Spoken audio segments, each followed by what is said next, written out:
In this video, we'll learn how to get started doing yoga.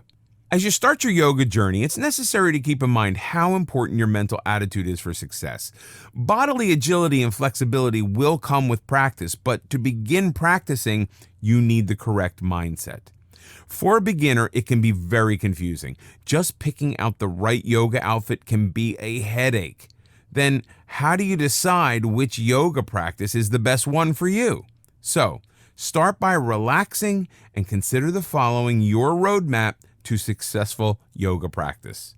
Rid yourself of expectations. If you have viewed pictures of yoga poses and have decided that you could never achieve that type of agility, keep in mind that it undoubtedly took years, perhaps decades, for the model to get to that level. He or she was specifically chosen for his or her expertise. Yoga is not about achieving the perfect pose. It's about improved breathing and alignment, one step at a time, and the rest will follow. If you can't touch your toes, touch your knees instead. Toss any expectations you may have and start with an open mind. Yoga is non-judgmental. It is not a competition. Although with practice, you will naturally improve. Age and body shape are mental limitations and have no effect on your ability to begin yoga practice. If you are physically unable to do a particular pose, there are a dozen other poses you can master. Find the right teacher. As you've probably figured out in high school and college, the right teacher can make a huge difference in any class. If you don't feel motivated and inspired by your yoga class, perhaps the teacher is wrong for you. This doesn't mean the teacher is bad in any way, but he or she is not helping you meet your goals. Consider whether the teacher is teaching things that you need to learn. Regardless of how good the teacher is, if he or she isn't helping you meet your needs, look for another one. Your best friend may rave about her hot yoga class, but if this isn't for you, you need to keep looking for another class. Perhaps you want something less physical and more spiritual. There are plenty of yoga teachers out there, and one will be just right for you. Are you moving toward your goal? A good teacher will guide you step by step along the journey. If you feel at a standstill, perhaps the teacher is not for you. Can you ask questions? A good yoga teacher is available before and after class for his or her students and will listen and address individual concerns. If your teacher is not approachable, find one who is.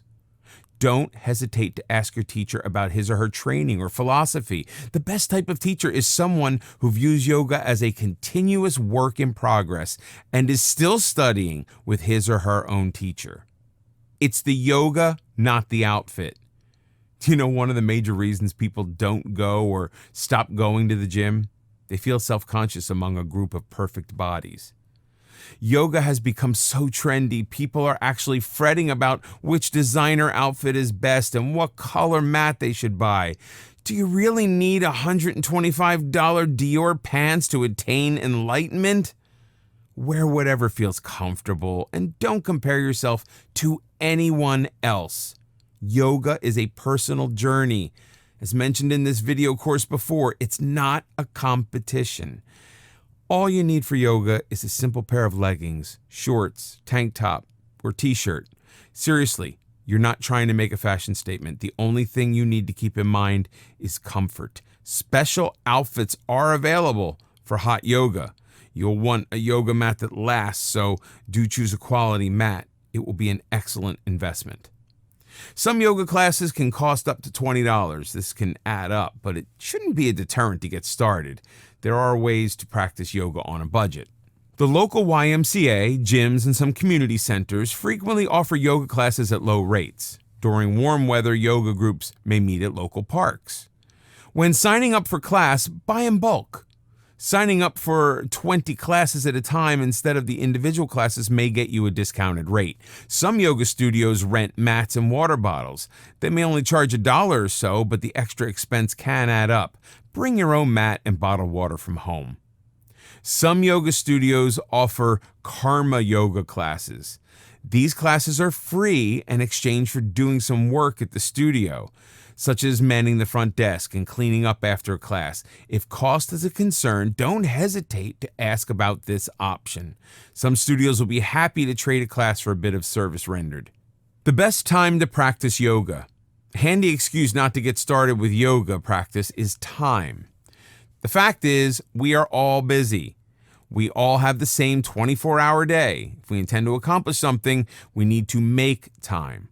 Traditional yoga involves sunrise or sunset, but using any time for yoga is better than no yoga at all, although practicing yoga on a full stomach is not a good idea.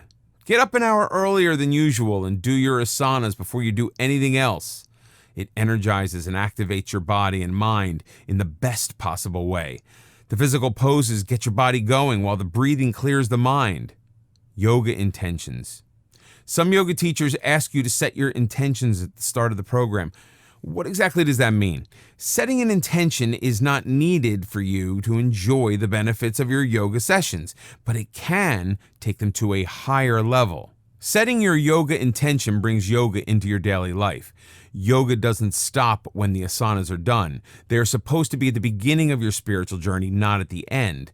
Yoga was originally developed as a spiritual quest. The rest simply followed. Intentions clarify your purpose in practicing yoga. It focuses on a personal quality that you wish to improve or enhance. Perhaps you hope for greater patience, awareness, or compassion toward others. Maybe you wish to let go of past hurts. Make that real in your mind. Your intentions are the bridge between your poses and the rest of your life. Yoga's not like walking out of the gym and forgetting about it until the next class. The mental practice should be part of your daily life. You will set your mind to make it real by keeping your intentions in focus. That is genuine spiritual elevation. Before you begin, talk to your doctor. It's true that anyone can practice yoga. However, you should discuss any possible limitations with your doctor before getting started. This won't prevent you from doing yoga, but it might simply limit a few movements to prevent injury. Your doctor might also have some ideas about which type of yoga is best for you. Having a doctor who is knowledgeable and supportive of yoga is a tremendous asset. Slow and easy does it. If yoga is a new experience for you, it is natural to be excited and jump right in. But the goal of yoga is not who can do the most poses in the least amount of time. Yoga is a slow and deliberate process. Each session should be devoted to making poses easier. Work at your own level of comfort. It cannot be stressed enough that yoga is non-competitive. If certain poses are more difficult than others, simply practice them more until they become easier. There's no time limit for mastering yoga poses. When poses become easier, go a bit beyond your comfort zone to reach the next level, but never to the point of physical discomfort. Begin at your own starting point. Joining a new yoga class where everyone else seems to know what they are doing can be intimidating, but that is the case when you begin any new endeavor. Regardless of anyone else, you are your own starting point. It is entirely irrelevant that everyone else is able to balance on one leg for 60 seconds while you keep tipping over. Instead of fretting, enjoy the progress as you keep improving. Savor who you are every step along the way. Self-acceptance is the essence of enlightenment. The spiritual side of yoga encourages compassion. Start with yourself.